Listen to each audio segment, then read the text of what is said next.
we were notified what was going on early enough that we were able to help the user intervene. They were trying to wire $800,000.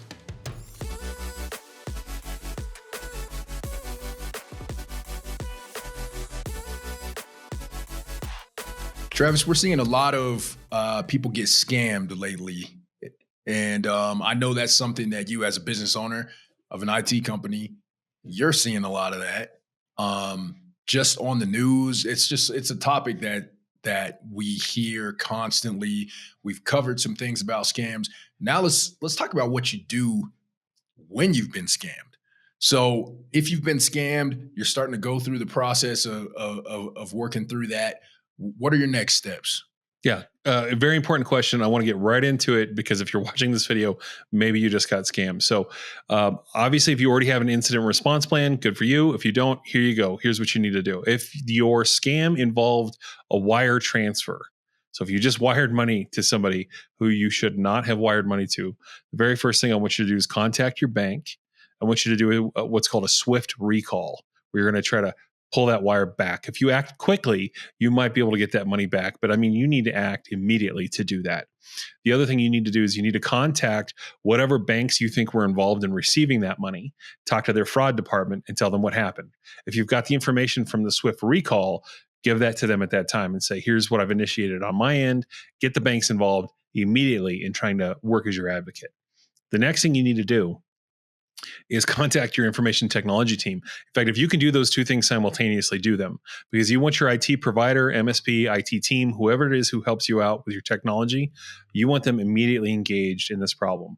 If your scam or the fraud that occurred didn't involve a wire transfer, then there's a high probability that maybe there's some sort of persistent foothold in your network. Either way, you want those people on your team looking at your environment immediately to see if there's an internal compromise of any sort. So notify them, give them as much details as possible. If you can let them know what happened, when it happened, and then if necessary, they might need to start a forensic investigation immediately on your equipment after they do their initial look through your environment to see what happened. So what I mean is they might have to get a lot deeper, right? And so because of that, you're going to need to hang on to a bunch of information. So I'm going to say this immediately too. I want you to hang on to any canceled checks, any wire receipts, any credit card receipts, any money order receipts, anything relating to this event, faxes, any certified mail or other mail that was involved in the scam, the envelopes that they came in. Okay, especially if you got any of this over FedEx, UPS, US Mail, all that information. Hang on to all the data surrounding this attack and this scam. Same thing, pamphlets, brochures, emails, right? Hang on to any emails. Your IT provider should be doing this for you, but I want you to know that that's something that you need them to do. Text messages, chat room or news group texts, social media messages, web pages. Grab screenshots of any web pages that were involved in the attack if you still have them available. Write down the URLs, any phone records. And then lastly, you're going to need computer log files with date, time zone information, all that. Again, your IT folks should be helping you with that, but you want to hang on to all the information surrounding the attack. So immediately make sure you've got a plan for doing that. The next thing I want you to do is I want you to reach out to the feds.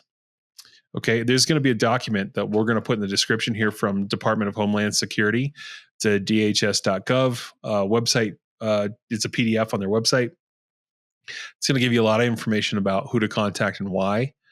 But the primary contact, the first person I want you to go after is the Internet Crime Complaint Center. It's called IC3. Their website is www.ic3.gov. You're going to file a report there immediately. The other thing I want you to do is to report the incident to your local task force. So your local FBI field office. You can find them at fbi.gov/contact-us/field. We'll put these links again in the description. But I want you to report it to the IC3 and then to your local field office for the FBI. After that, you should contact local law enforcement as well. So the police or sheriff, they've got investigators that sometimes will help investigate these incidents locally, and they can coordinate with the FBI as well. So get them involved. And then lastly, you need to notify your insurance provider.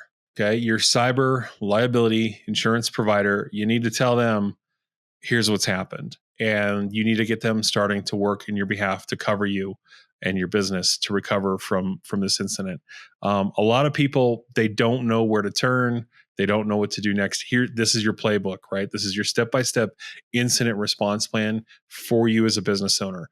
There should be an incident response plan as well from your IT vendor on a technical level that they should have. And if you don't know if they have one, and today, why don't you ask them? Why don't you say, what's your incident response plan look like? Can you send us a copy of that so we have an idea of what you guys are going to do in case we get scammed and something, there's a breach of some sort. So if they don't have one, tell them you want them to put one together, right? So there you go. That's what you do. So that's a lot, but obviously this is important, and due to the nature of it, the name of it, if somebody's searching through Google, searching through YouTube, or wherever the other places where this podcast is listed, and you need to know what to do right away, we obviously wanted to get that out there right away so you can start taking these steps quickly, because obviously your timing is important, right? So now though, now that we've gotten all the steps out there, and we can get into the meat of this a little bit. Why don't you talk about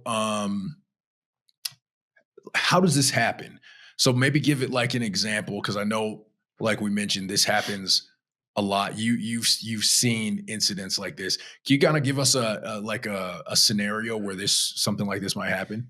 Yeah, absolutely. There's many different ways, right? We can't cover them all, but let's talk about something that I've seen quite a few times.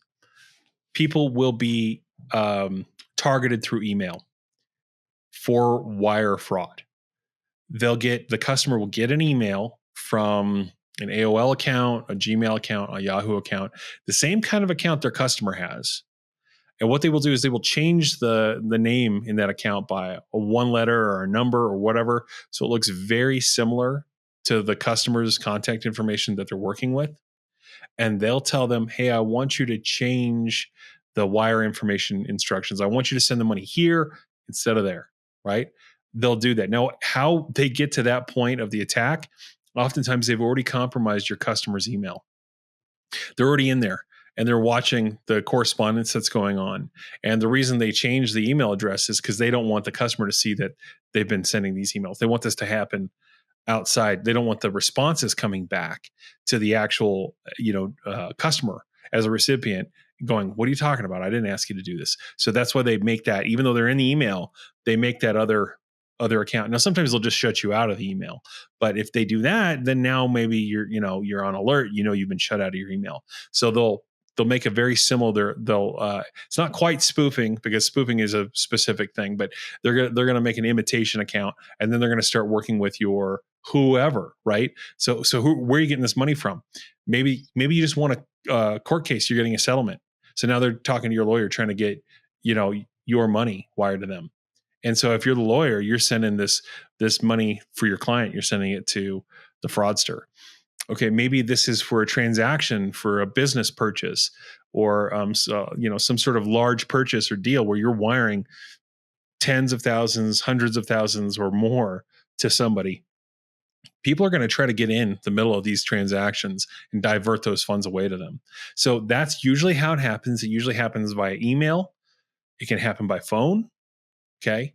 But the point is, the primary means to accomplishing this are trying to trick you, the business owner, the person sending the money, into sending it to the wrong place.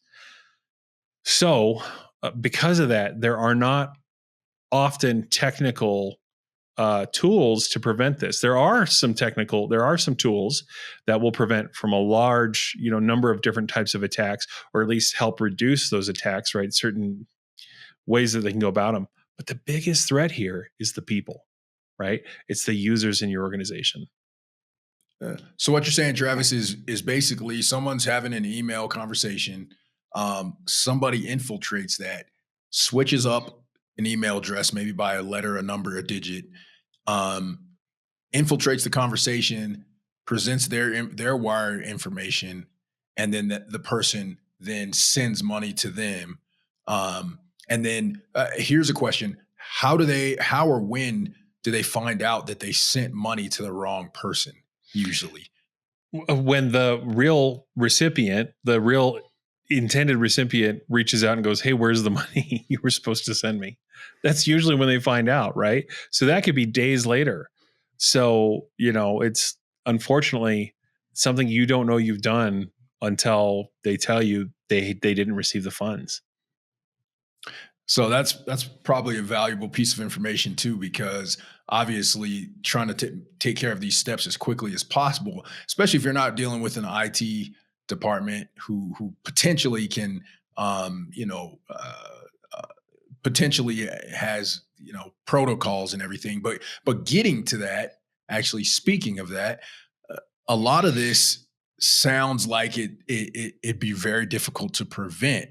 So are there tools to prevent this? Or is this just something that comes down to being alert? So obviously there are technical tools we advise you to put in your environment that can reduce on some of the stuff, right? Filtering your DNS so malicious links can't be used very effectively against you. Multi-factor authentication to prevent people from getting into your accounts. DMARC, DKIM, SPF. Hardening your email so that and putting up email banners, things like that, etc. There are things that will help, but however, if the attack is specifically somebody makes an email account at a free service like AOL, Gmail, or Yahoo, and then they email you and they're just one digit off.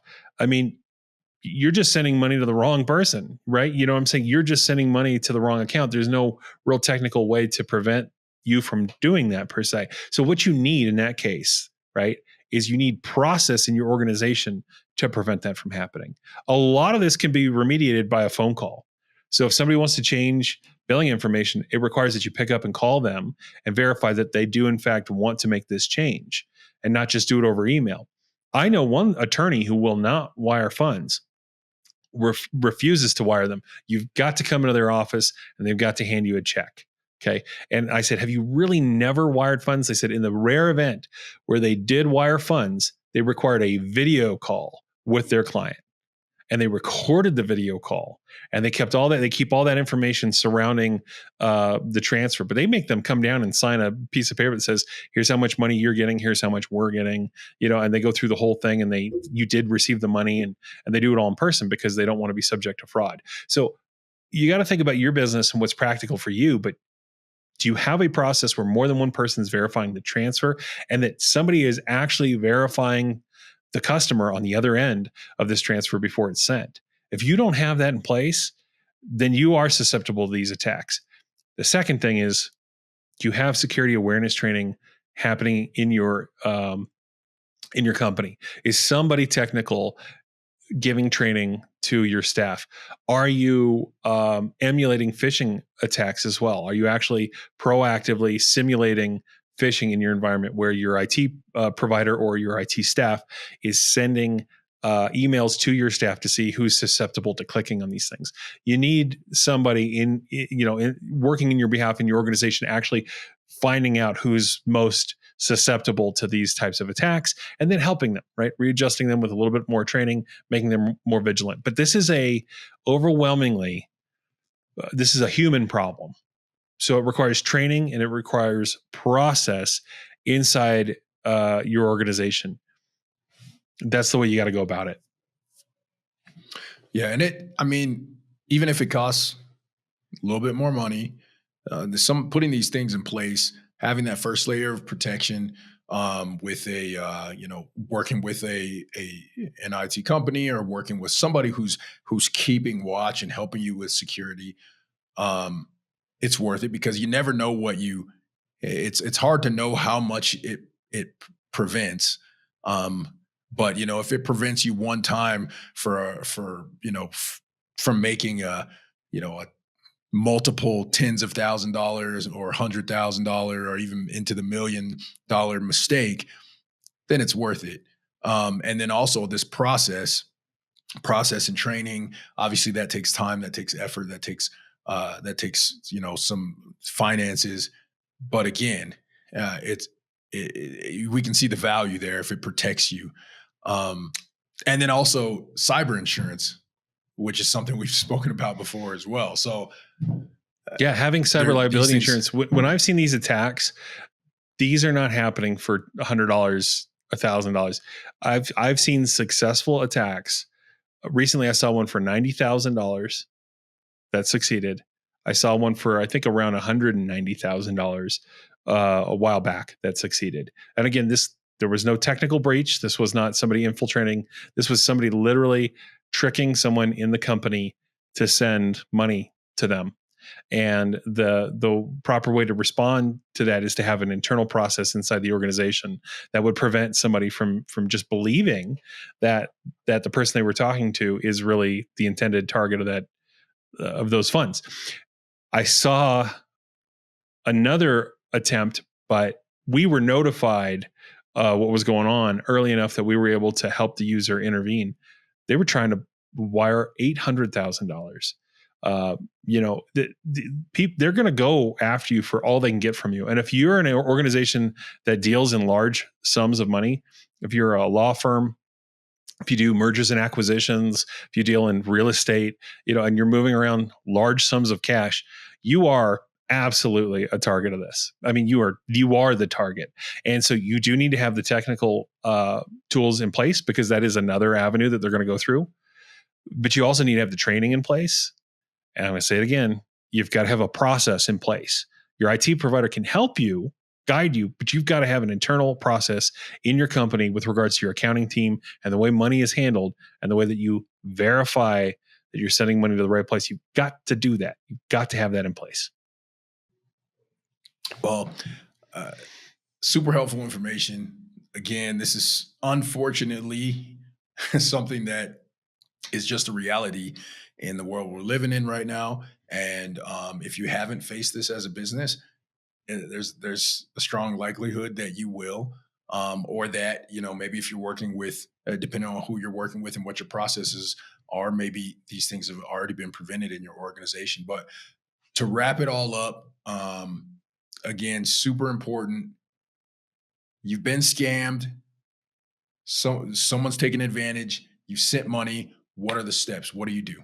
You contact your bank and try to do a swift recall if it's a wire transfer. Contact your IT provider. Contact law enforcement, both federal and local. You know what? Here's what you do. You just go over our incident response plan. Let's put it up on the blog, and people can go there and run down our incident response plan and just follow the steps.